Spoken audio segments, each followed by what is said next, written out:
Good afternoon, everyone. It's 1:30, so we're going to be getting started on our session today. So good afternoon and welcome to Module 5 of our virtual election training series. Hard to believe we are already halfway through the modules, but that's kind of raising the excitement level, I think, for everybody heading into the election. I'm Angela Bilski with the Municipal Capacity Branch of Municipal Affairs, and with me are my colleagues, Kevin Miller and Lucien Cloutier, helping with the technical aspects of the session. This afternoon session will focus on the Senate election and referendum votes. So if you are with a school division, these requirements will not apply to you, but you are welcome to stay and listen. So again, anyone from a school division, if you have other things you could be doing that require your attention, this information will not be applying to your situation for your elections. This session involves a real collaboration from several different areas of the provincial government. Pamela Renwick from Elections Alberta will start the session off with a presentation about the roles and responsibilities involved in these provincial votes and provide a great deal of information on all the plans that are being put into place to deal with all the logistics. Then Kim Moore from the Information Services area of Municipal Affairs will provide an introduction to the elections database, which will be the main way municipalities will be communicating with Elections Alberta as well as with Municipal Affairs. And the last part of the session will be a presentation by Greg Hutchinson from the Grants area of Municipal Affairs, who has the information you are all probably the most anxious to hear about in regards to the payments regulation in place to compensate municipalities to conduct these extra votes. In other words, Greg will show us the money. As always, please enter your questions in the chat box and they will be addressed at the very end of the session. And with that, I will pass it over to Pamela Renwick from Elections Alberta. All right, well, good afternoon, everyone. Thank you for joining us. So Angela's indicated, my name is Pamela Renwick, and I'm the Director of Operations and Communications with Elections Alberta. And so welcome to Module 5 today. We're going to be focusing in on the conduct of the Senate election and referendum vote. My presentation is going to go over the key dates and timeline for conducting the event and the steps that you can take to prepare for it.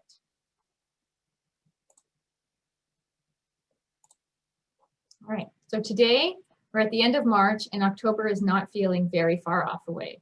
And I'm sure that you're all busy with preparing for the conduct of the election. I will focus my presentation today on 3 key timeframes for the Senate election and referendum vote: the pre-election preparation stage, the election period, and post-election activities. Let's start by looking at the pre-election activities.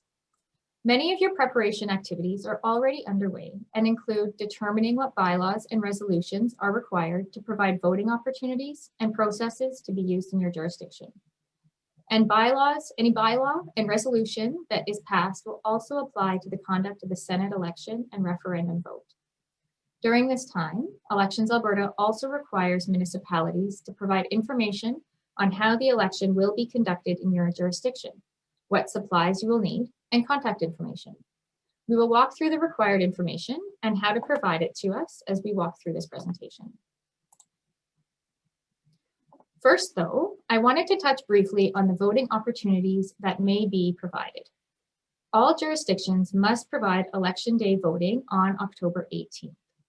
Advance voting must occur in jurisdictions with populations greater than 5,000, but jurisdictions that do not meet this threshold may choose to offer an advance vote by passing a resolution to do so. The advance voting days are determined by the municipality. Municipalities may also pass a resolution to provide for a special ballot process or for institutional voting stations in treatment centers or supportive living facilities. Whichever voting opportunities are provided, the Senate election and referendum ballots must also be issued to electors. There are, however, many jurisdictions that are not already holding an election on October 18th. The electors in these jurisdictions still need an opportunity to vote in these events as they are provincial in nature. The impacted areas are improvement districts, special areas, summer villages, Lloydminster, First Nation communities, Métis settlements, and any acclaimed jurisdictions and wards. Arrangements will be required to provide voting opportunities for these electors in accordance with the Local Authorities Election Act. At a minimum, election day voting is required. If the jurisdiction has a population greater than 5,000, the advanced voting requirements also apply. For some jurisdictions, there may be an opportunity for partnering with neighboring municipalities to conduct the vote. If this is an option for your municipality, you will be informed by Municipal Affairs. If these partnerships take place, it is vital that the information is provided to Elections Alberta so we can properly issue proclamations, supplies, and report results. And we'll go further into how you will do that shortly.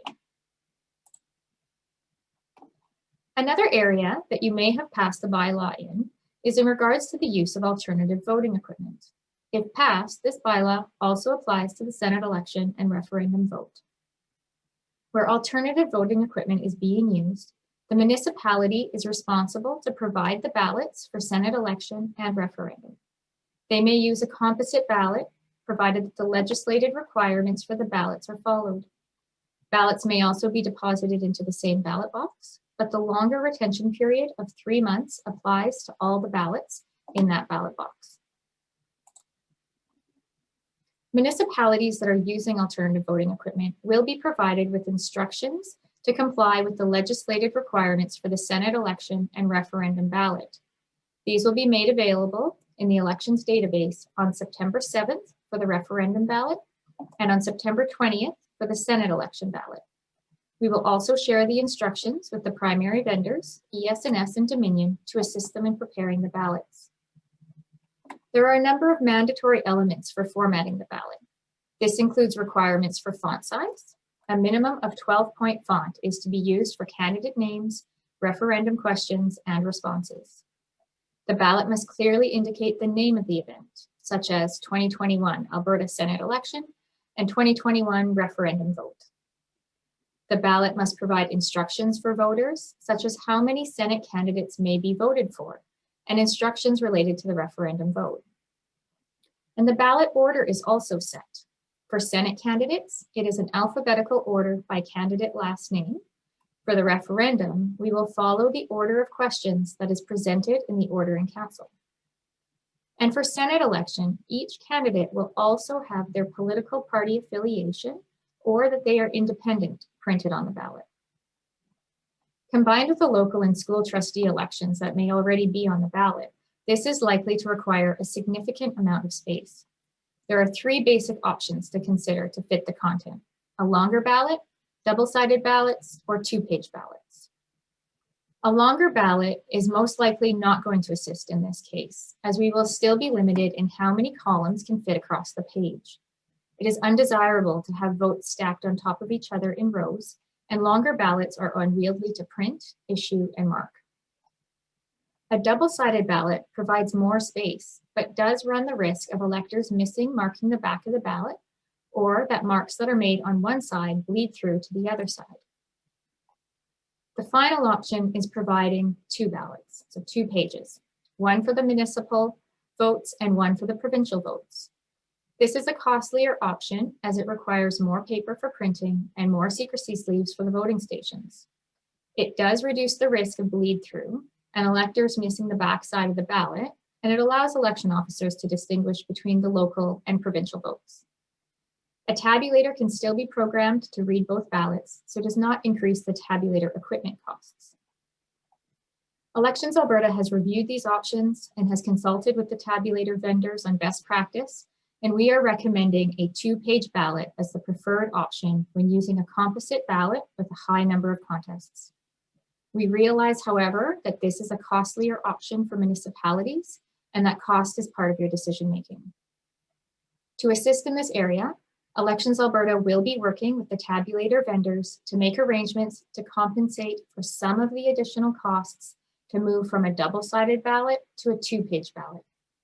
At this time, we have $225,000 available for this, which would provide approximately 15 cents for each 2-page ballot printed in the municipalities that we anticipate will be using tabulators.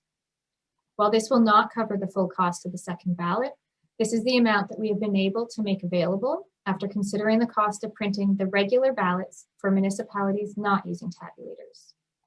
We are still working through the details of what this will look like, and final amounts will be determined once we confirm the number of ballots each municipality is printing. We are also planning to coordinate the payment of this with the tabulator vendors so that these amounts would be paid directly to the vendor rather than to each municipality. And to be clear, a municipality may still choose to use a long ballot or double-sided ballot if that is determined to be the best option for their municipality. In that case, Elections Alberta will not assist in any costs, as this top-up is to compensate for our recommendation on ballot style being the costlier option.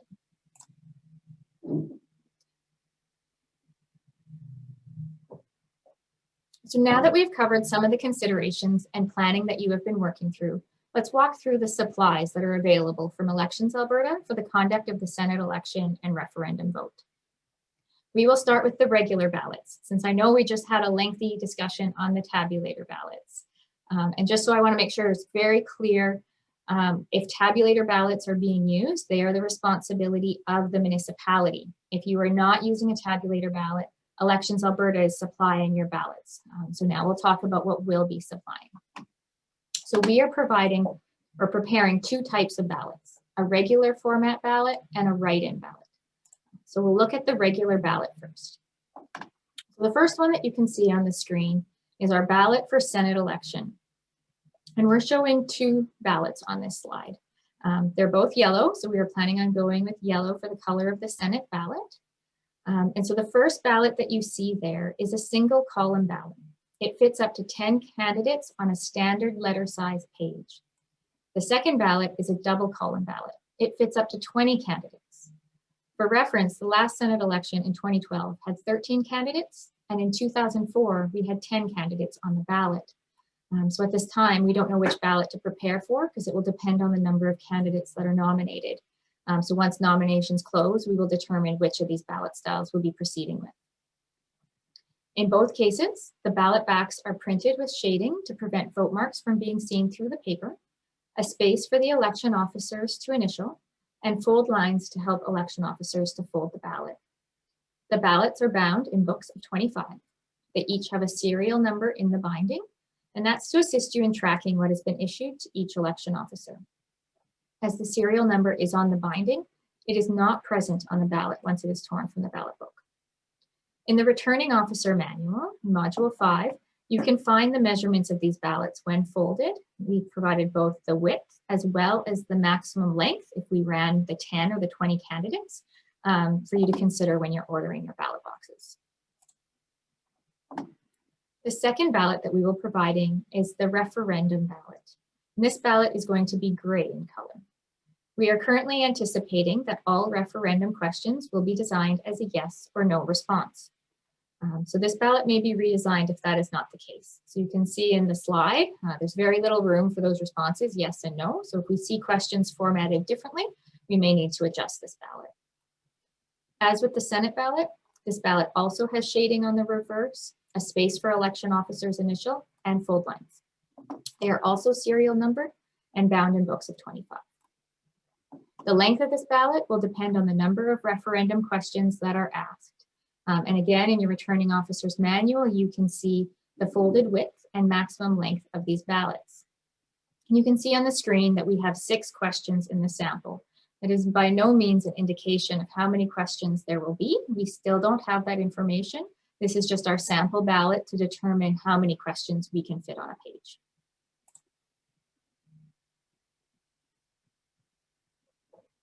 The second ballot type that we will have available is a write-in ballot. Write-in ballots are used before nominations close and ballots are printed.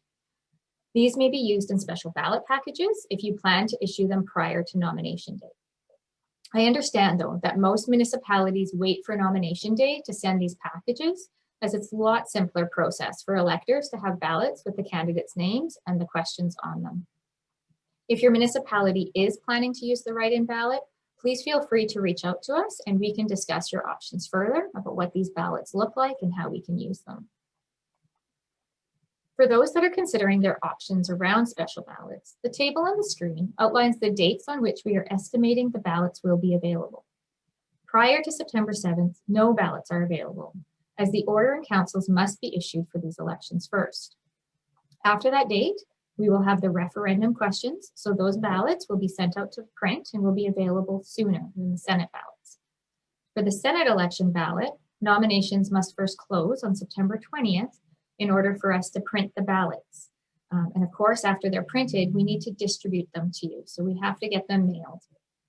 So at the moment, we are estimating September 26th as the first day that the ballots will be available in municipalities. In reality, this date will fluctuate based on your location and how quickly we can get the ballots delivered to you, with remote areas having the longer delivery timelines. Ballots are being printed in Calgary and will be delivered by Purolator. We will also require someone to be present in the returning office to sign for them. And we also plan to prioritize the delivery to municipalities based on the dates that you need them. For municipalities that are receiving ballots from Elections Alberta, you will also have an option of ordering the blind elector templates that go with each ballot. These are for municipalities that have received a request for these or have passed a bylaw to provide them. There will be one template for Senate and one for the referendum ballot. They are made from a heavy cardstock with holes punched out for each voting circle. They are designed so that when a ballot is placed inside, a vision-impaired elector can be provided verbally with the order of candidates or questions on the ballots so they may physically mark the ballots themselves. Since they are designed to fit the special ballots, it requires us to have the ballot styles finalized prior to printing. As such, these will also not be available until after nominations close. The legislation also requires that posters are placed in every voting place. These include instructions to voters on how to mark each ballot and a notice regarding the secrecy of voting. We have merged the various requirements for posters into one 36 by 48 inch poster. What is displayed on the slide is the top and bottom of the poster. All municipalities must display this poster. So even if you are using tabulators, you may order copies from us.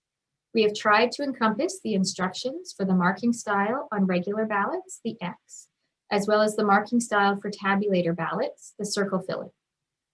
This poster will be finalized after the orders for the election are issued. As you can see in the mock-up, we have noted that 3 Senate election candidates may be chosen. This, however, is a placeholder. The order will tell us the number of candidates that can be selected. In last week's session, we did receive a question on this poster as to whether or not we could also print it about letter size so that it can also fit in the voting screens. So we will likely be providing that. So you will be able to receive both posters as well as a smaller version of this information. And finally, we will be translating the instructions on how to mark a Senate election and referendum ballot into the languages noted on the slide. These are printed on a single double-side page that can be available at your voting stations. The translations will not be finalized until we know the number of Senate candidates that may be voted for. These will also be printed and made available after the orders for election are issued.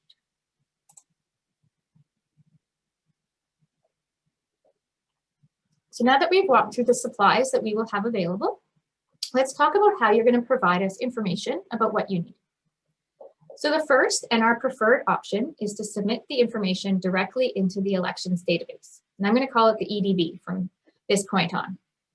This allows you to add information as it becomes available and easily update information when things change.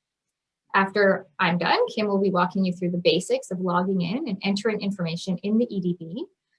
So you'll have information about how to get in there, how to provide this information. We have also created a walkthrough video that's posted on our website, and I'm sure the link will go up in chat, that provides you instructions on each of the fields that we're looking for in the EDB and what type of information to enter there. And we have just updated our website. So if you are looking for information that we have available for you, you just have to go to elections.ab.ca, and right on the first banner on the first page, just click on municipalities and it'll take you to all your information. The second option for providing us information is to complete a PDF fillable form and submit it to Elections Alberta. And for that, we do have the form as well as detailed instructions on how to complete it available on our website. So you can also go there to get the form and the instructions. If you do select using this form, I recommend that you save a copy of the form, as you will need it to resubmit it if anything changes. When we receive the form, the details will be uploaded into the EDB on your behalf. So you will also have the option after that to go into the EDB and update it there. There are 5 types of information that we are requesting from municipalities in the EDB or on the form. The first is whether your jurisdiction is conducting the vote on behalf of any other municipalities. If you enter into a partnership agreement, it is important to know which municipalities are working together to ensure that we make arrangements for sending the supplies and receiving the results accordingly.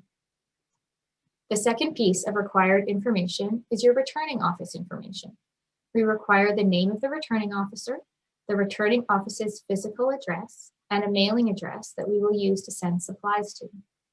We also ask for telephone numbers and email addresses, both public and private. The public use information is used to populate the election proclamation for your municipality. The private use ones are for Elections Alberta to contact the returning officer for any questions or follow-up that we may have. The third type of information is largely related to the bylaws and resolutions that your municipality passed. We need to know if you're offering an advance vote, and if so, what is the first day of voting? We will use this date to prioritize the ballot and supply shipments so that municipalities have supplies in time for their first voting day.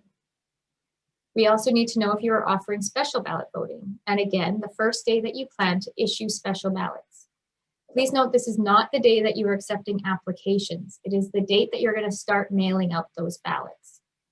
And we will use that date to determine if you need write-in ballots, if it's before nomination day, or if it's after nomination day, we'll be using that date to prioritize your shipment of ballots if we're providing them. We are also requesting information on where electors can find where to vote information for your municipality. We plan to post links to this content on our website so that electors that come looking for where to vote information for Senate and referendum can be redirected to the appropriate location. We also need to know if you are using alternative voting equipment, such as tabulators, as this determines whether we are providing you with ballots. We have also requested details on which vendor you are using so we can ensure that all vendors have the ballot requirements. The next section is your supply orders. This includes all of the items that we went over, your ballots, blind elector templates, posters, and translations. When ordering regular ballots, please ensure that you take into account what you need for election day, advance voting, the institutional voting, and special ballots. And finally, we are looking for information about what will happen after the election with the ballot boxes. In the event of a judicial recount, Elections Alberta is responsible to collect election materials from municipalities. This section asks where the ballot boxes will be stored and who is the appropriate contact should this occur. As for when we want this information, we have 3 key dates. So the first, by April 30th, we are looking for preliminary information from all municipalities, entering as much information as you know at this time. Very important pieces for us to plan include estimated supply numbers, whether you are using alternative voting equipment, and key dates for voting opportunities. These numbers are going to assist us in ordering supplies and paper stock to meet your needs. We realize, however, that you will not have all information at this time, so the next key date is June 30th. This is a date that an RO must be appointed by. So by this date, we are looking that all returning officer information is submitted. If you have updates to any other information at that time, please update it. And the final key date is August 31st. As you plan for polling locations and what you need, you may make changes to your supply orders up until this date. So now that we've covered some of the key preparation activities, we'll move on to the next stage, the election event. While for municipal elections, the event is well underway and nominations are open, for the Senate election and referendum vote, the event is not underway until the order and councils are issued. So this next time period starts in September and proceeds until election day. It includes the commencement of the election, issuing the proclamation and notice of election, receiving supplies, and conducting the vote. Both the Senate election and referendum start with the issuance of an order in council by the Lieutenant Governor. For the election to be conducted on October 18th, the orders must be issued by September 7th, which is 6 weeks prior to Election Day. For the Senate election, the order will include the number of Senate nominees that are to be selected, which will provide us with our instructions for the ballots and the poster. For the referendum vote, the order will include the questions to be voted on. So this will give us all the information we need to print those ballots. This information will be available on our website as instructions for ballots in the EDB and will also be used to start the printing process for these ballots. For the Senate election, a writ will also be issued. Following this, an election proclamation will be issued by the Chief Electoral Officer to each municipality. The election proclamation will contain some of the details that were provided to Elections Alberta in the EDB, such as the returning officer name, office location, and public contact information. To receive their election proclamation, returning officers will be required to log into the EDB and print the document. It will be available on the supply screen. Once printed, the RO should review the information to ensure that it is correct. If there are errors on the proclamation, those fields can be updated in the EDB and the proclamation reprinted. The election proclamation must then be posted in the returning office for the duration of the election. And there will only be one proclamation. It will include both the details for the Senate election and referendum vote. As you can see in the timeline, once the order, writ, and proclamation are issued, we are into the nomination period for Senate candidates. This period runs for 14 days, closing on September 20th at 2 p.m. During this time, Elections Alberta will collect and verify candidate nomination papers. And as nominations are accepted, they will be posted on our website. Once nominations close and the final candidates are entered into our system, we will be ready to print ballots. We will work with our printer to start the process to proof and print ballots starting that afternoon. For municipalities that are using alternative voting equipment, final instructions with candidate names and party affiliation will also be posted in the EDB that afternoon. Following the close of nominations, municipalities are responsible for the notice of election. This notice is required to also include the Senate election and referendum information. There are 2 prescribed forms available for this. You choose the one that applies to your municipality. There is the Form 6 RSE and Form 7 RSE, with the latter also including the details regarding voter identification requirements, if that applies in your municipality. The notice will include details regarding the municipal offices that are being filled, that a Senate election is occurring, and must list the referendum questions. The questions will be available on the proclamation, on our website, as well as in the EDB. In addition to the notice of election, there are additional forms that have been modified so that you may use one form for local, Senate, and referendum elections. This includes the oath of returning officer, statement taken by your election officers, the elector register to record the issuance of these ballots to electors, the statement of scrutineers and official agents, and the materials for special ballot packages. There are also 2 additional forms that must be used in addition to the forms that you are using for the local elections. These are for recording any objections to the ballots during the count and the ballot account and result of vote form. For all forms, Municipal Affairs is developing them and will have them available on their website when they are ready.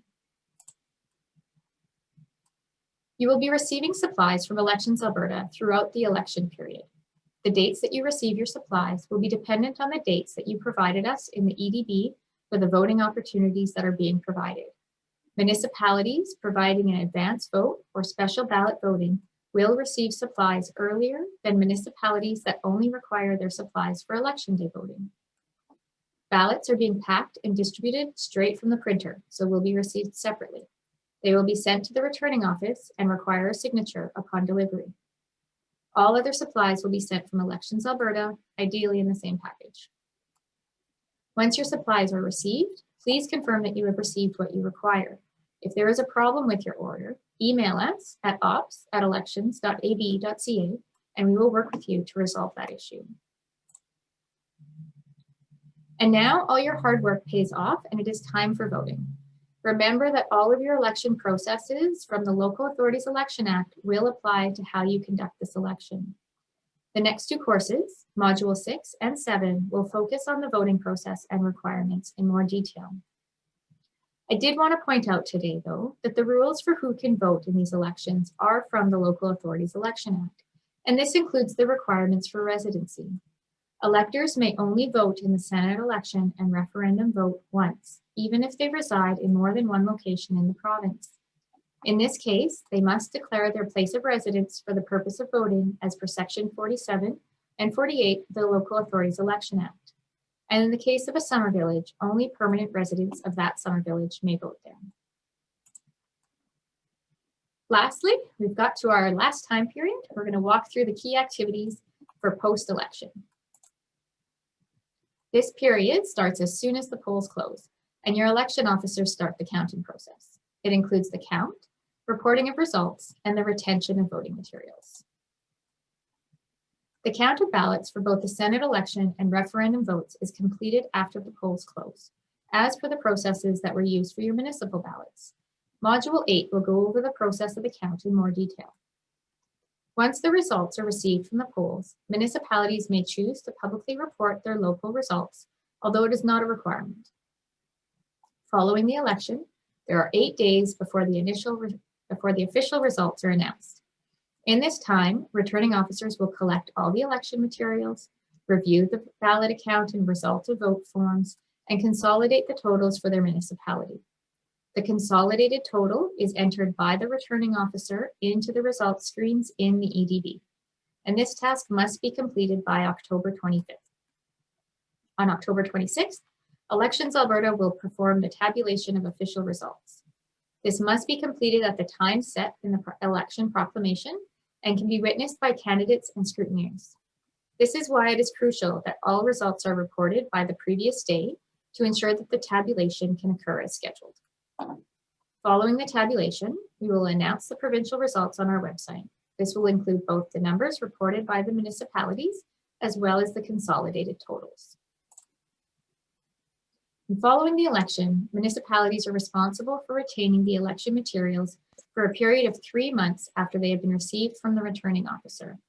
Elections Alberta will only collect the records in the event of a judicial recount. So let's take a look at judicial recounts. So an application for a judicial recount of the Senate election or referendum ballots must be made within 8 days of the announcement of official results, which would be November 3rd. If a judicial recount takes place, Elections Alberta will make arrangements for the collection of any required materials. For municipalities that use the standard format ballot, all ballot boxes containing the ballots being recounted will be collected. For municipalities using alternative voting equipment, ballots will not be collected. Rather, we will request tabulator records and reports and the ballot account and result of vote forms. Should a judicial recount occur, it will extend the ballot retention period by a further 3 months after the decision is made. We have made it through a review of the activities for the Senate election and referendum vote. This included activities that you are doing to prepare now, as well as the information that is vital that you start entering into the EDB, the election event itself, and post-election requirements. We're now going to move on to Kim, and she's going to present on the elections database. Then we'll hear from Greg in regards to grants, and then we'll address any of the questions that you've popped into chat after those two are done. Thank you. Thanks, Pamela. So I just want to let everyone know this next section on the EDB is pre-recorded, so it is a bit on the quieter side. So if you have a pair of headsets or earphones or anything handy, you might want to pop those in, or at the very least, you can turn up your volume on whatever device you're using. So just a heads up, if you need to make it louder, I'm just giving you that kind of warning right now. Thank you everyone for attending and joining us for a brief overview of the elections database. The Local Authorities Election Act requires municipalities to report candidate nomination information and official election results to Municipal Affairs. In support of these elections and reporting requirements, the elections database was developed to allow municipalities to directly report the nomination information and election results to municipal affairs in an easy-to-use and time-efficient manner. The elections database was designed with the following main objectives.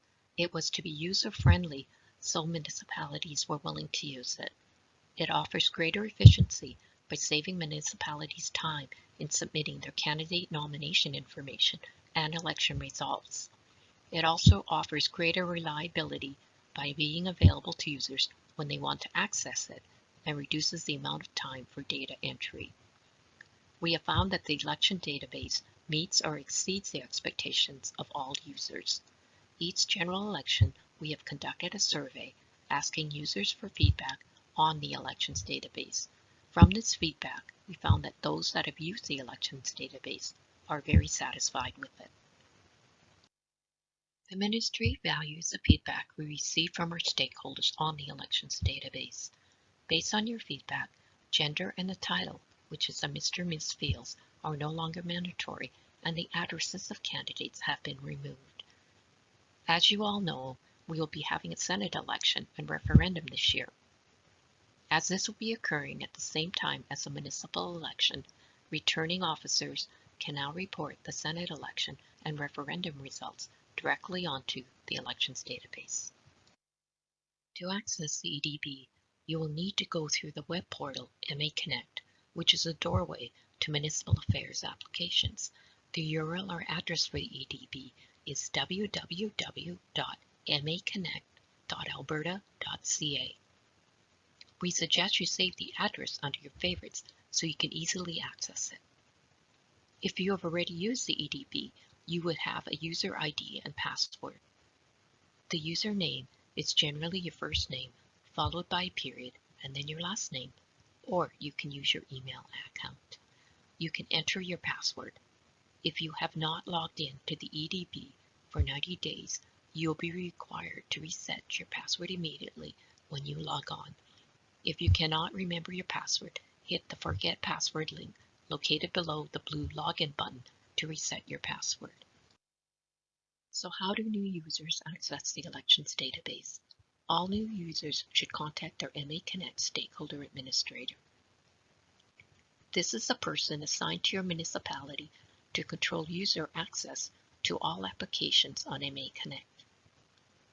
If you do not know who your stakeholder administrator is, then contact your CAO, or you can choose to email us at lgs.update@gov.ab.ca. When your access to MA Connect is approved, you will receive an email with your username, a temporary password, and a link to MA Connect. Log in and follow the instructions to set up your permanent system ID and password. We suggest you log in as soon as possible to MA Connect to reset your password, as this temporary password is only valid for 30 days. After logging on to the EDB, the first screen you will see is your municipal dashboard. You can access the election data for your municipality, as this is broken down by three main tabs: Upcoming Municipal Election, Municipal Election History, and Upcoming Senate Election. This screen also contains your current elected officials. Each time you log on, we suggest you check to ensure that the list of elected officials is accurate and up to date. For summer villages, returning officers are required to add a new election by hitting the green New Election button. A pop-up menu appears after you create a new election. Fill in the election type, the type of position up for election, and key election dates. Then push the Create button. If you entered all the information correctly, you will be redirected to the election details screen. For all other municipalities, the general election has been created for you. Under Upcoming Elections, you will see the General Senate election. To edit or add information on this election, you will push the Edit button, which is displayed as a pencil. This will take you to the election details page. On your initial login, please complete two screens, the election details screen and supply screen. The election detail screen has been broken down into two sections. The left-hand side pertains to the municipal election, and the right-hand side is for the Senate election and referendum. Each of these sections has its own Edit, Save, and Cancel button. Please note that all mandatory fields contains a question mark in a triangle. If you do not fill in the information, you will not be able to save the data you have entered. Push the Edit button on the left-hand side of the screen to start entering data for the municipal election. Important dates for the election, such as the candidate nomination close, election results, and official election results deadline, will already be filled in for you. If you know the date of your organizational meeting, please fill it in. Under Returning Officer, we do require some personal information. The email address is required so we can send you election information. You can use your office email address. We will require the cell phone number for the returning officer in case we need to contact you on election night. This information will be confidential and will not be published in any reports. Under election details, we have populated the number of eligible voters for you based on the federal census. You will be required to fill in the number of positions up for election and the type of position. You can save this information by pushing the Save button. For Elections Alberta, push the Edit button on the right-hand side. Many details are similar to the municipal affairs information, but these are required for Elections Alberta to know the details of how your election will be run, since it affects the timelines Elections Alberta has for sending supplies and materials to your municipality.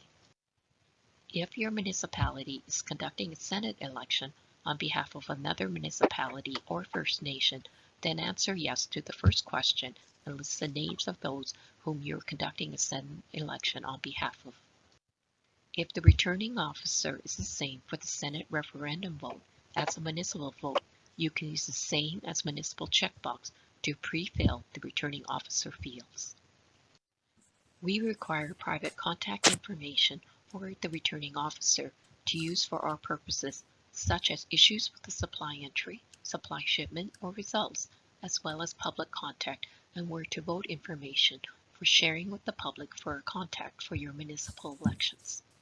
The supply screen will be used by Elections Alberta to know what Senate and referendum supplies your municipality will need for the upcoming Senate and referendum votes. For regular ballots, when ordering ballots, consider the total number of ballots required for all voting opportunities on election day, advance vote, institutional vote, and special ballot. Ballot will be sent packaged in books of 25. List the total number of ballots required, rounded up to the nearest 25. For special ballots in this space, indicate how many write-in special ballots you will need. Only make a ballot request here if you're using this ballot type before nomination day. Under posters, as required by the Act, indicate if you would like Elections Alberta to supply the direction for guidance of voters and secrecy of voting posters, or if you would like to print the posters yourself. If you select no, you will be provided with an electronic print package to be shared with your chosen printer. Translated voting instructions can be provided as a double-sided letter-sized sheet of paper. It details how to mark the ballot in 19 languages. Indicate if you would like to receive these and what volume. Under post-election, ballots must be retained for 3 months. In an event of a judicial recount, Elections Alberta must collect voting information from your municipality to manage the court challenge. This information helps us to contact the custodian in a timely and efficient manner and arrange for immediate pickup. Please indicate who is acting as custodian and where your voting materials will be retained. Once you have filled out the details of the screen, ensure you click the Save at the bottom of the details screen. This can be changed as many times as you need it prior to the deadline. To summarize today's presentation, first we encourage everyone to log in the EDB. For current users, you will need to verify your login credentials. If you have not logged in the EDB for 90 days, you will be required to reset your password. For new users, please contact your stakeholder administrator or email us at lgs.update@gov.ab.ca. Once you log on, please take a few minutes to complete the election details screen and supplies screen. We will provide more details on how to submit candidate information and election results in the upcoming June session. So if you need any support on the elections database, please feel free to contact me during regular work hours by telephone or email, and I'll be happy to support you. Thank you all for attending, and I hope you found this presentation useful.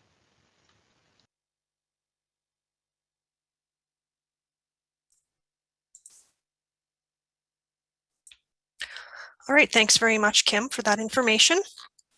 Now we're going to turn it over to Greg Hutchinson from the grants area, and he's going to talk about the payment regulations and how that is all going to work. Thanks, Greg. No problem. Okay, we'll get this going here.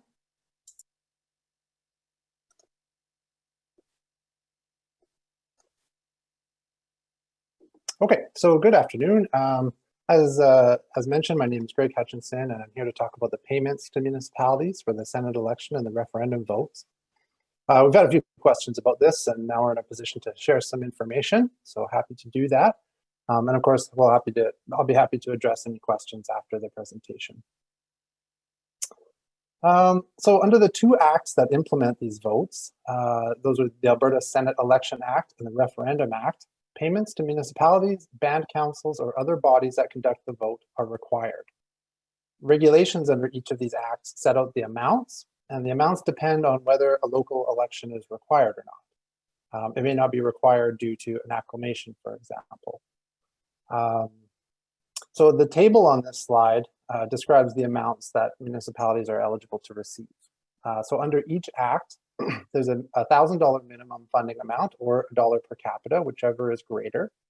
And that's under each act. So if there's both a Senate nominee election and a referendum, it'll be $2 per capita with a $2,000 minimum. If there's no local election required, those rates are doubled. So if there's both a Senate election and a referendum, they're $4 per capita or a $4,000 minimum.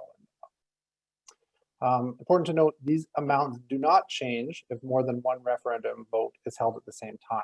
So if there are multiple referendum questions, it's the same amount. There are also potentially circumstances where local elections are required in some wards, but not others. So if that's the case, we would calculate the per capita rate for each ward based on the average ward population. So that's the total population of the municipality divided by the number of wards. And the minimum that would apply in that circumstance is $4,000. So we would calculate that blended rate based on which wards are holding elections and which aren't, and compare that to $4,000 and give you the greater of the two. So this slide describes the broad payment process, and we'll go into each of these steps in a bit more detail. First, we calculate the initial allocations. We send the agreement letters to municipalities. We issue the first payment, and then we identify municipalities with no local elections, and finally issue the second payment to municipalities that are eligible. So in budget 2021, there was $10 million made available to municipalities and elected authorities to conduct these votes. So that's $5 million for each act. And we will be using the 2019 Municipal Affairs Population List to calculate the funding amount for each municipality. This is the same population list we use for our other grant programs this year, like MSI and the Federal Gas Tax Fund. So once we've determined the funding amounts and they've been approved, we'll mail the agreement letters to all eligible municipalities. The letters will confirm the grant amounts and contain any conditions on the funding. The primary condition, obviously, that the election is held. Beyond the letters, we don't anticipate that any funding agreements or applications will be required. And so this step is anticipated for the early summer, likely around June. Next, we have the first round of payments. So let's see. So once we send out the agreement letters, the first round of payments will be made. The first payment will be the $2 per capita or $2,000 minimum. There's no application required, but payments are conditional on the Senate election and the referendum occurring. And if for some reason those don't occur, a refund may be required. That'll be a discretionary thing. Municipalities that agree to conduct elections on behalf of neighboring summer villages, special areas, improvement districts, First Nations, or the city of Lloydminster would be paid the respective allocations for those municipalities. Again, this is targeted for early summer. Once the nomination period closes, we'll be able to identify the municipalities where no municipal elections are being held. And so those municipalities would qualify for the second payment of $2 per capita or $2,000 minimum, assuming that both the Senate election and the referendum occurred. This process we're targeting for late September. So that would mean hopefully that you have the money when you're starting to incur those additional costs. And I'll also note that we don't require any other reporting on the use of these funds, so you can account for the funds in whatever way meets your local needs and your processes. That's it for me, so I guess we'll turn it back to Angela for some questions. Great, thanks very much, Greg. So we do have a few questions to address, and if any of you have any further ones at this time, please feel free to pop them into the chat box and we will take a look at them. I'm just going to put up a resource page that wasn't included in your package, but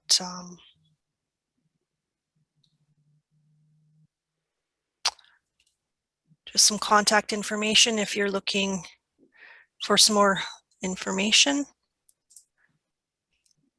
There we go. Okay. So the questions so far. The first one, we are preparing a bylaw to have ballots printed in lots. Will the supplies provided by Elections Alberta be printed in lots? No, so the Senate Election Act and the Referendum Act require that the ballots are printed in the same fashion, so they will stay in the same alphabetical order. So all ballots that we print will be identical for across the province. All right, super. There's just a comment about Purelator not going to all rural municipalities. Is that something Elections Alberta has considered, Pamela? So we are working with a print shop that will distribute. So if Purelator does not go out, we will find the best way to get them out to you. Because we of course need all of you to enter your information in the EDB as to where we will be mailing these to. We actually used all of the municipal offices as a temporary place just to kind of guesstimate where we're going to be sending ballots to. And a lot of those were just mailing addresses. So as you guys send us your information, we will confirm how we are going to mail out everything to make sure you get it. All right. Next one I think I can answer. Can a municipal employee act as returning officer?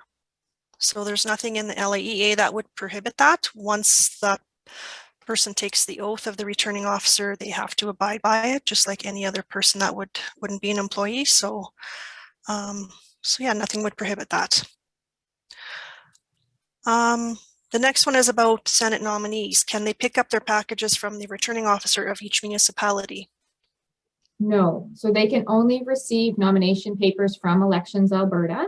We actually do have the package available on our website, but Senate candidates actually need to register with us under the Election Finances and Contributions Disclosure Act, in addition to doing nominations. So if you have anyone that comes forward, a Senate candidate is interested in the process, just redirect them to us and we'll take care of everything to do with their nomination. Okay, the next one is about the returning officer oath. If they've already taken their oath, do they need to fill out the Form 1 RSE as well? Yes, so when that form is available, we will ask that everyone have their returning officers take that oath. It gives them kind of the authority under the Senate Election Act and Referendum Act as well, which they're going to need. So if they've filled out Form 1 right now, that's fine. This one can be added on when it's available. Okay. So for Summer Villages, our election day is July 3rd. All of the dates for the Senate and referendum votes happen much later. Do we have to hold another election day to allow for these votes? And I think I can answer that one. There is some information going out to Summer Villages for municipal affairs if they're interested in running the Senate and referendum votes for the Summer Village. And then if that was the case, you'd be available for the grants that are or you'd be eligible for the grants that are available for those people. And if not, there might be some partnership opportunities with adjacent municipalities that you might want to explore. But if you have any questions about that, please don't hesitate to reach out to us.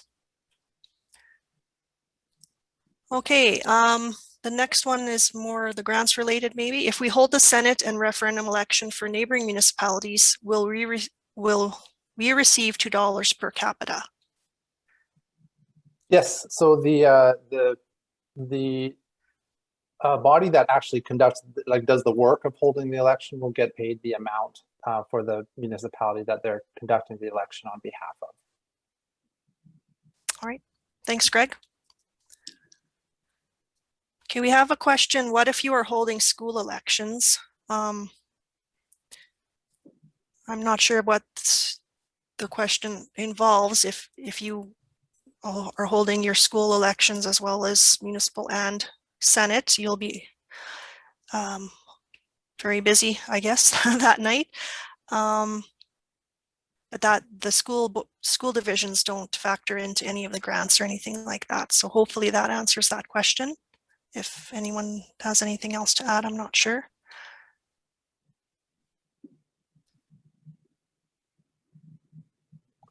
Sorry, no, not for me. No. Okay. If a municipality partners with a school board for the election and the municipality is still all acclaimed, but the school board is not, will the municipality receive the $2 capita or $4 capita grant funding? Yeah, so our understanding is that the rates are determined by whether or not the municipal election is held. So that's what we're anticipating. And so the school board election doesn't impact the rates that you'd receive. Okay, perfect. Okay, the next one, the municipal details for Senate election in the calendar, which I did. So this is probably a question for me. States March 31st, but you had mentioned April 30th. Please clarify. So I think in the earlier stages, I had seen the March 31st deadline for municipalities to provide their information to Elections Alberta, but that date is now April 30th. So I apologize for any confusion on that one. And there is information on our website if you look at the very first module we offered with that date. So it's more when we came up with the schedule for this session. We of course wanted you to have the training on how to submit the information and what we were looking for before you had to do so. So yes, it's bumped now till April 30th. All right, thanks, Pamela. And here's the last question that I have. I heard earlier payment directly to tabulator vendors. Can you tell me more about that? Yes, so this is for municipalities that are using alternative voting equipment and are printing tabulator ballots. If your municipality prints the 2-page ballot, because that is what we're recommending as the best option, Elections Alberta is offering a top-up to help pay for that. Rather than try to give money to each of the municipalities and coordinate that, right now I am trying to make arrangements with ES&S and Dominion where we would just pay them for all the municipalities that they are printing ballots for, rather than trying to figure it out with everyone, and that they would not charge you that amount when you are invoiced. I'm still in discussions with them, so that may not be possible. We may need to go about it a different way. So this is separate from the grant money that Greg was talking about. This is just related to us trying to assist in paying for that costlier 2-page ballot option. And if you want to discuss with me further what this might look like, or if you need more details, feel free to reach out and we can discuss. So that brings us to the end of the information that we had to present today. And And we will move on to the questions.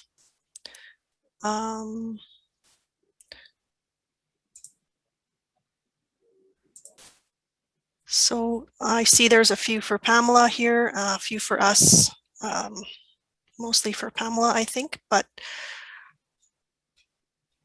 the first question is, how do we know if we have to host an election for First Nations within our county?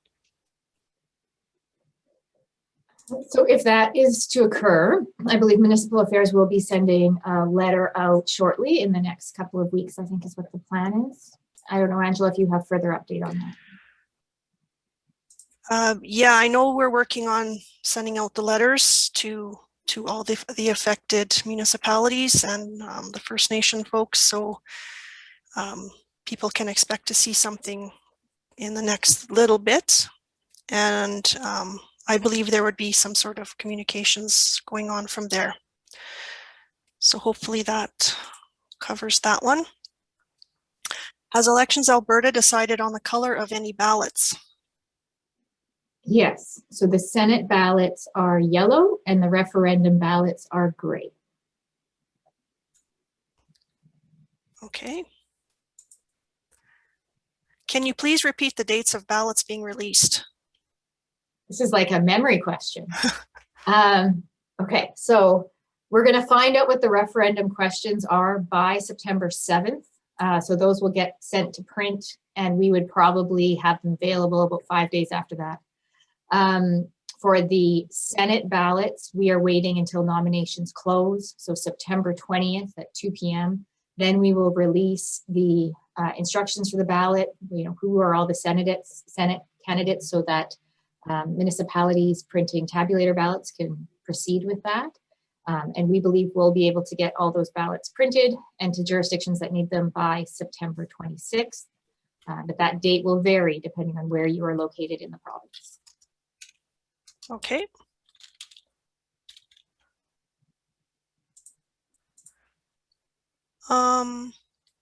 Okay, you mentioned partnering with other jurisdictions. Can you partner with a municipality that you don't share area with? So for example, town and neighboring town whose borders don't touch.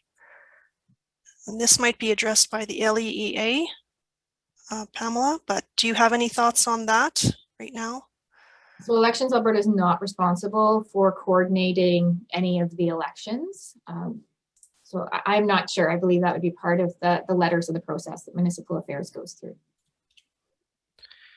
Right. Yeah, there are provisions for agreements to conduct elections with other municipalities, and I believe if there is potential for municipalities to partner in terms of the agreements through Municipal Affairs, that information would be provided as well.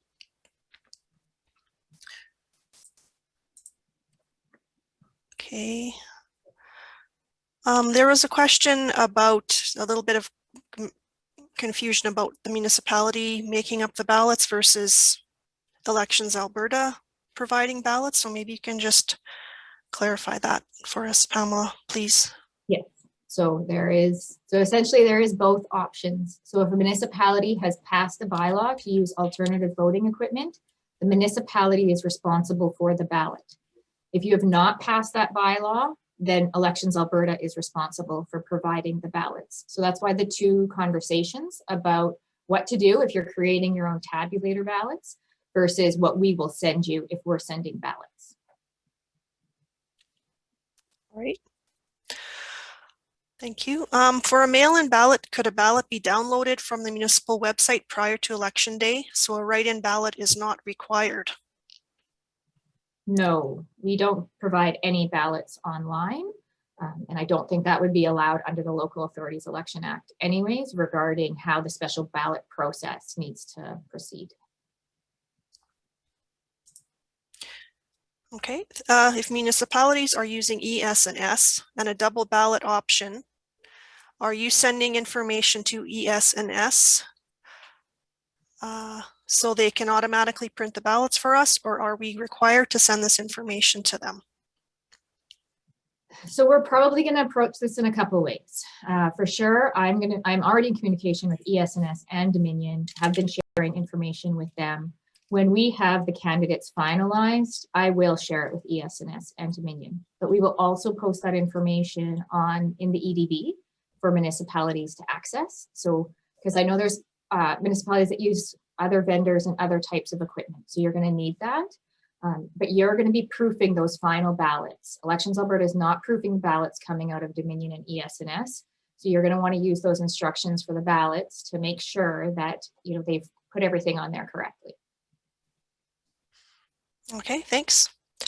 Are we able to use universal voting machines for Senate and referendum? We use the express vote that allows voters to select their choices on a screen, and it has the capabilities to read the ballots to voters. Are you familiar with that, Pamela? Yeah, so Section 84 of the Local Authorities Election Act speaks to your bylaw that you would pass regarding alternative voting equipment. And so it's really your bylaw that is going to will outline what you're utilizing. So it is not limited to just tabulators. You can use different types of voting technologies. So I would recommend taking a look at Section 84, making sure that your bylaw allows for the use of that. And so from what I've noticed, it seems like that would be fine. You just need to make sure that you're outlining how it's used in your bylaw. Okay, perfect.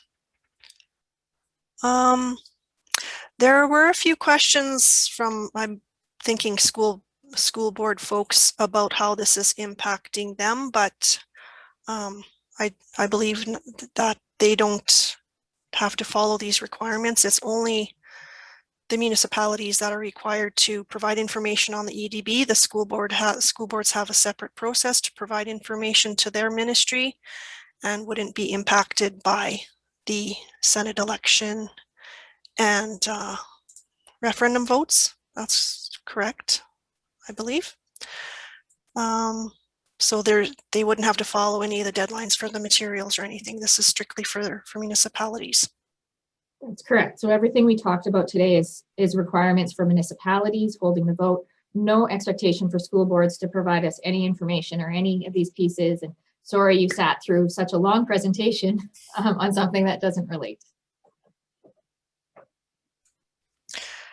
Okay, will municipal affairs be modifying the special ballot provisions so the requirements to use a mail-in ballot during the pandemic is opened up? And I'm gonna call on my colleague Kevin to No jump problem. in. Sorry, Angela, no problem. So we have definitely noted that special ballots as being a benefit for mitigating the spread of COVID, and the request to relax those provisions is still being reviewed. But as of this exact moment in time, there have been no changes to special ballot provisions. Okay, thanks, Kevin. And going back to the question about the agreements with First Nations, do you have any information on that as well? Yes, I do actually. I've got some information saying that CAOs will receive a letter from Municipal Affairs within the next few weeks if their municipalities have been identified as being a potential partner to facilitate the Senate and referendum votes. So if Municipal Affairs has seen you as a potential partner municipality to help with this, we will be in contact with you in the next few weeks. Perfect, thanks, Kevin. Okay, does a municipality need to issue both 6 RSE and 7 RSE, or is there an option to only use one or the other for the notice? You use one or the other for the notice. So there's two prescribed forms there.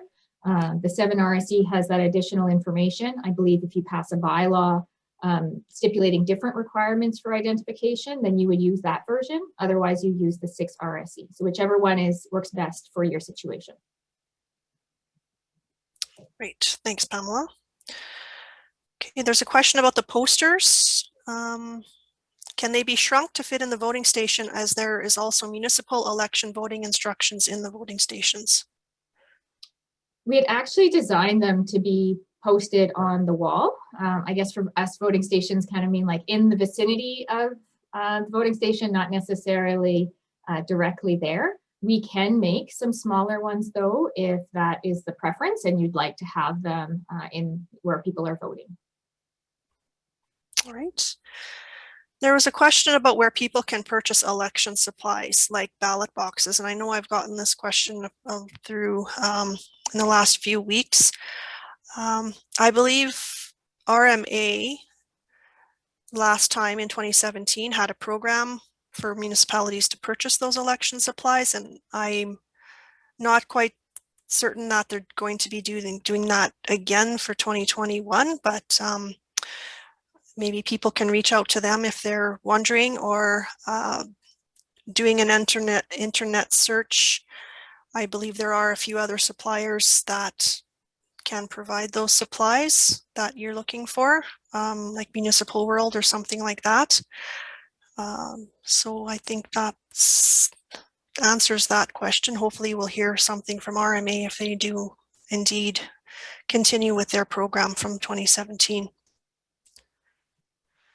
The next question, so if we have already done the returning officer oath, will we need to do another one for Senate elections? Yes, so the modified oath has information on both referendum and Senate.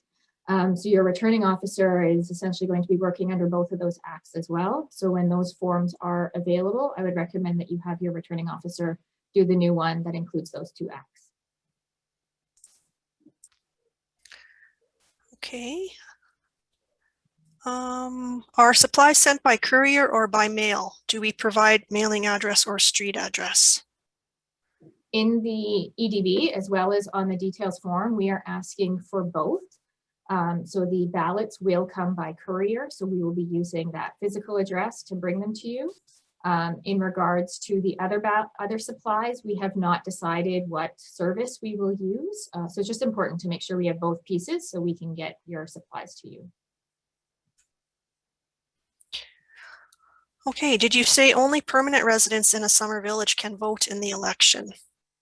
Yes, so both the Senate Election Act as well as the referendum general regulation indicate that only permanent residents of a summer village can vote in a summer village. So if they're not permanent residents, then they would need to declare their residence where they reside elsewhere in Alberta. Okay, we run the municipal election and school board election. We provide the elector with both ballots at the same time. Is it acceptable to provide the Senate and referendum ballots at the same time as municipal and school ballots? Yes, so when you're issuing the ballots, it's going to be that process of issuing all of them. And that's why the elector register, the updated one, actually has the check marks for all the different types of ballots that you're issuing. So it is going to be part of that one process. Okay, super, thanks. All right, and I'm going to get Kevin to jump into this next question. What extra election supports or modifications of the election processes will municipal affairs be doing to help municipalities? And we do recognize it, it's going to be a bit of a more of a administrative process for municipalities. So Kevin, do you have anything on that for us? I have a little bit. I mean, obviously, our hope is that we're going to be either past the COVID-19 situation by the time of the municipal election, or at least that this would be in a very much more mitigated environment. We have posted a COVID risk reduction guide as a resource on our municipal affairs website as well. And we are continuing to work with Alberta Health in the event that there are any guidelines that the Chief Medical Officer of Health would issue as well too. As always, we have advisory support as well. So please, do not hesitate to get in contact with us if you've got any election questions and support questions as well too. Okay, great. Thanks, Kevin. So the next question, if we do not use tabulators, just ballots, do we need separate ballot boxes for Senate and municipal? Yes, you're going to require a separate ballot box for Senate and referendum. Okay, and I think this one was answered in the chat, but is there any limit to how many people can access the EDB from a given municipality? And I believe the answer to that is that there is no limit. Okay, and this next question is another question I've been getting quite a few times recently. If all of our councillors are elected by acclamation, can we have only one polling station in the MD for the Senate and referendum vote, or do we need to have a polling station in each ward? So there are provisions in the LAEA to create polling subdivisions. And if all the municipal councillors were acclaimed in the whole MD, one voting subdivision could be created to conduct the Senate and referendum votes. Am I getting that correct, Pamela? I believe so. That's what the Local Authorities Election Act seems to indicate, that there is capacity to have voting stations outside of, the ward or polling subdivision. So you'd probably want to review that section of the Local Authorities Election Act to see how that would apply in that situation. Right, because that's section 36, I believe, of the Local Authorities Election Act, and that could be done after anytime before the election. There's the notice of election is published. So after nomination day, if you see there's a bunch of acclamations, there could be some amendments made or some adjustments made to the polling subdivisions, which would allow to combine maybe some wards into one and to save on the number of polling stations that you need. Okay, so that's the end of the questions that I had gotten recorded. I'm just going to take a look at the ones that came in after that. I have an additional one, Angela, Okay. on when a decision may be made regarding any changes to the special ballot regulations. And unfortunately, we do not know when government may make those decisions. Our promise, though, would be as soon as we are made aware of those decisions by government, we will be communicating them as fast as we can. Okay, super. Thanks, Kevin. Okay. Does Elections Alberta supply the referendum and ballot boxes? No, we do not have the requirement to provide the ballot boxes. So the legislation is very specific as to the types of supplies we were to provide, and those are everything that we talked about today. Okay. And there's a question, when will the new forms be available? I'm assuming those are the RSE forms. So those forms are available in the Senate referendum forms regulation. Sorry, I think I'm getting that wrong. On the Queen's printer, the regulation is available that shows what the forms will look like. And we will be getting the forms put into fillable PDFs as soon as possible. I'm not sure the timelines on that, but that's how it's looking at this point in time. And I am working on a manual for the regular forms, which is almost ready to be posted. And I will be working on a manual for the new forms as well to show exactly which forms municipalities need to use for the election. So still working on a few of those pieces. Pamela, did you have anything else for that one? Just if anyone wants the name of the regulation, it's nice and long. It's called the Referendum, Senate Election and Local Authorities Election Forms Regulation. All right, thanks. So you would look on Queen's printer for that, go into the Alberta Senate Election Act, and then it's included in there. And you'd be looking for the forms that have the RSE label on them. It's a very long regulation because it includes forms for a municipal election plus a Senate, a municipal plus a referendum, and then a municipal plus a referendum and Senate. So it might look a little confusing because the same forms are repeated over and over. Just look for the RSE set. Right, and that set is at the very end of that regulation, I believe. Yes. Okay. Okay, here's a question for our grants folks. Would Municipal Affairs advise not spending grant payments, specifically the referendum grant, prior to the September 7th order in council, even though grants may be allocated by early summer? A good question. At the end of the day, I think it's entirely up to municipalities how they feel comfortable. The cost will have to be paid for in some way, shape, or form throughout the summer to prepare for the elections, whether it comes from municipal funding and it's recognized against the grant funding later on, or whether they use the grant funding. I think that's really at municipalities' discretion. At this point, it looks we're fairly confident that there will be these referendums and Senate elections. But at the end of the day, I think it'll ultimately be up to the municipality what they feel most comfortable with. Okay, thanks, JD. Okay, this is a similar question to before, but if council appointed the RO for the municipal election, does that stand for the Senate referendum, or do they need to do one for that too? I don't think that they would need to do another appointment. The appointment for under the Local Authorities Election Act would apply.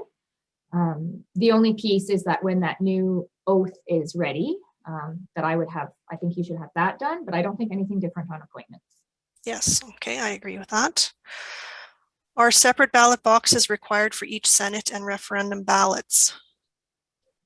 Yes, our recommendation is to have 2 separate ballot boxes. When you get to the end of the night and having to do the count on all these different ballots, I think it's easier if you have them separated than if you're starting to sort them into separate piles.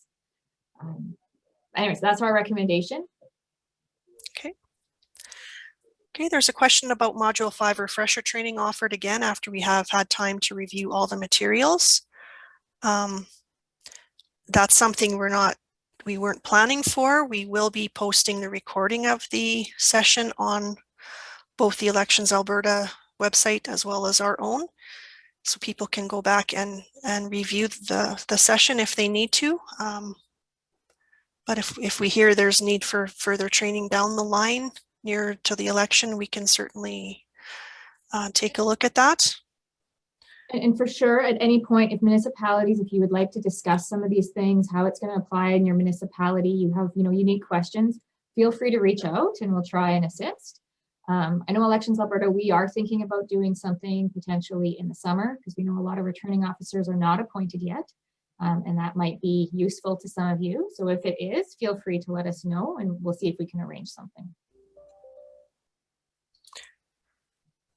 Okay, question about promotional efforts. We know we have to put up the posters in our elections office and the posters at the voting stations. Are any other promotional efforts required?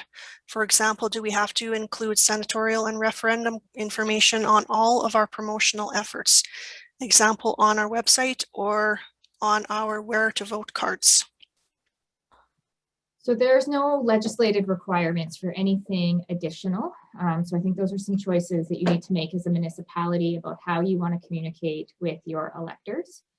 Elections Alberta will be doing advertising primarily online through social media, and we're considering a mail out to electors to let them know that these elections are going to take place, that they can vote when they go to vote municipally.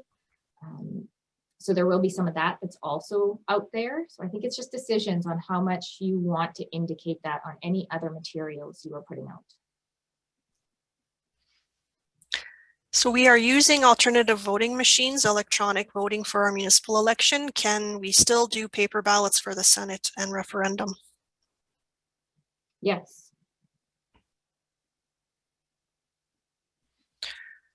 Okay, is there going to be a presentation exclusively for summer villages? And the answer to that is yes. I am going to be sending out the registration information within the next week, looking for the end of April to have a couple sessions or 2 parts of one session, so it's not a full day thing, but that's something that's definitely to look for the folks from the summer villages. Oh, can I add on to my last one? Sure. So the person that wants to use a paper ballot for Senate and referendum, but is also using alternative voting equipment, when you fill out your form for us or information, answer no to are you using alternative voting equipment? Because if you say yes, then I will probably ignore your ballot order, believing that you just kind of did it in error. All right, another question for JD. Will there be agreements for the grants amounts? No, there will not. Yeah, at this point, there will not be any agreements for the grants amounts. The letter will constitute the sole agreement that's required. And you don't need to return the letter. Just accepting the funds will constitute agreements to any terms and conditions in the letter. Okay. Okay, this is an interesting one. We have a provincial correctional center in our MD. Do the residents get to vote in the Senate and referendum election? Normally, they do not vote in municipal elections. I don't have an answer for this. I think it needs a little bit more looking at the Local Authorities Election Act and where they would be designated to vote. So I can see, Barb, that this is your question. I think this is something that I need to discuss further with Municipal Affairs, and we'll need to get back to you and anyone that has that similar situation about what that would look like.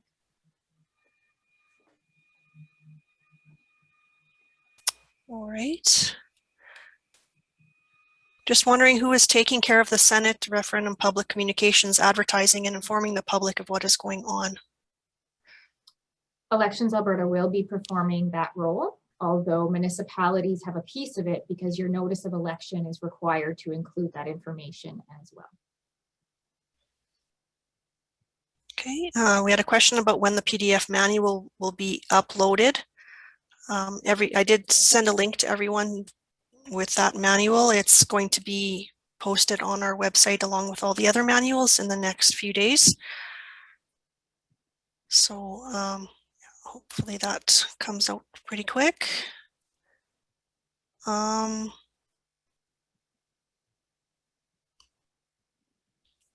So the other question at the very end here, the ward system, if there's an acclamation in one division, can only one polling opportunity be held for the Senate and referendum vote? Or do they need to be provided the same voting opportunities as all the other divisions? Multiple, advanced poll, etc. So I think we kind of did answer that one a little bit earlier, that you could use section 36 to create polling subdivisions and combine wards into one subdivision for the purpose of voting for the Senate and referendum. But if you're having advanced poll or any other types of voting opportunities, the Senate and referendum votes would have to be undertaken at that time as well. Pamela, did you have anything further to that? Okay. Just clarifying from earlier, if the Senate referendum can be sent as a special ballot. Yes.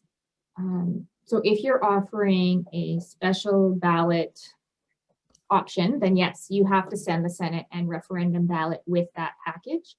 And so the discussion we were having is about whether or not you were sending packages before nominations close, and we have a write-in ballot that can be used for that purpose, or you're sending them after nominations close, and then you can use the regular ballot.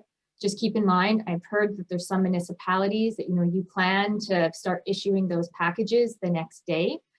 We cannot possibly print and have you ballots by September 21st. We will get them to you as quickly as possible, but just keep in mind the period of time that it's going to take for us to get those to you, for you to be able to issue those special ballot packages.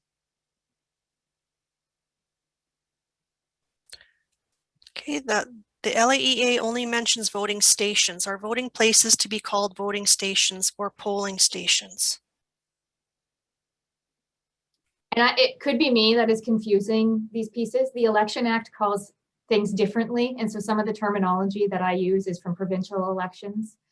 So I'm not sure. Use whatever the Local Authorities Election Act uses for terms. And I'm sorry if I'm causing some confusion on terms.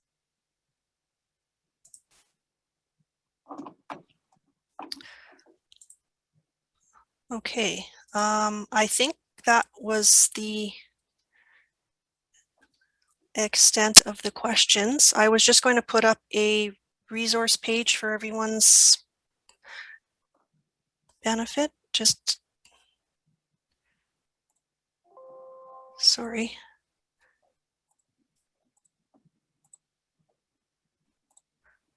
I'm trying to make it bigger here. Sorry about that.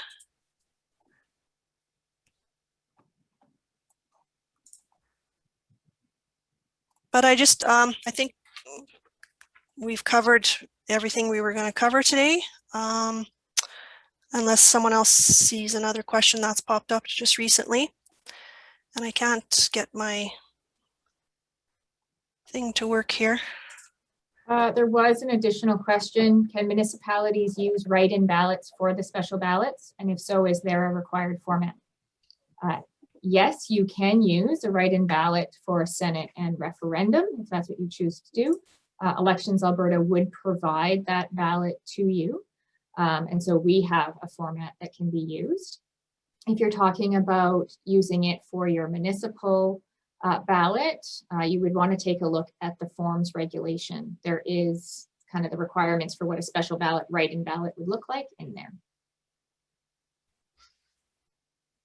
All right, so I think that brings us to the end of the presentation. I just wanted to thank everyone for joining us today and asking your really good questions. That keeps us on our toes. I will be sending out, as usual, a survey in the next little bit that people can provide their feedback on our sessions, or if they want to see anything additional for the training, and take that opportunity to let us know. I just wanted to thank Pamela and JD and Kim for providing their information. And I think everyone can, I can't get it the full screen, but I think everyone can see the contact information if you do have any questions for any of us. I don't think I have the grants contact information up here, but definitely reach out to us if your question wasn't answered, or if anything comes up in the meantime. And module 6 will look at voting opportunities. The registration information is available. I see people have registered for that one, and that one is coming up on April 15th or 20th. So if you're interested in that, there's time to register for it, and it will talk about a lot of these things we've mentioned today about special ballots and advance votes, voter eligibility, things like that. So I think that's all I have to share, unless anyone else wants to pop in on anything I've missed. There was one more question that came Okay. in. For those of us using tabulators, can we be provided an electronic ballot the day after nomination day? So because Elections Alberta is not providing the tabulator ballot, that is going to be between yourself and your vendor. So you will have that ballot information as soon as nominations close. And so you can work with them to sort out when you can have your ballots ready to distribute. There's also another question that came in, Angela. Where is the registration link for module 6?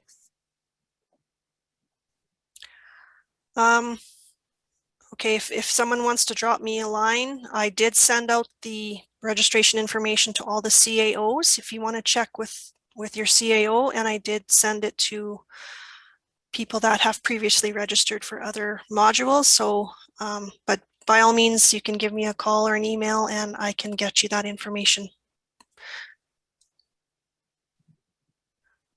Okay, so if there's no more questions, thanks again, everyone, for your time and your participation in the questions. And I hope everyone enjoys the warmer weather, and we will see you next time for Module 6.